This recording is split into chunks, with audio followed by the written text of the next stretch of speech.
And tonight in Tioga County, Newark Valley held what they say is one of their favorite events of the year this weekend, their annual Apple Festival. The Apple Fest, held by the Newark Valley Historical Society, celebrated its 43rd year on Saturday and Sunday. The event is a fundraiser for the Historical Society to continue its mission of preserving the history of Newark Valley and surrounding areas. That mission brings a unique theme to their Apple Fest, 1800 time period vendors, activities, and outfits. There were blacksmiths, hearth cooking, and Revolutionary War gun shooting, among a lot of others. For Heidi Eidenwise, one of the two Apple Fest co-chairs, there's something much more simple that makes the festival so special.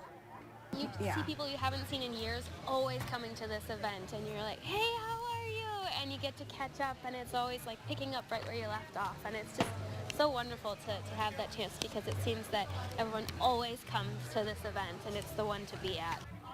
There was plenty of Apple-themed food and beverages for festival goers to bond over.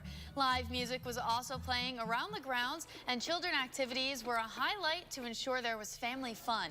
The co-chairs shared they're looking forward to keeping their numbers up next year, with record-breaking 1,800 people coming on Saturday alone.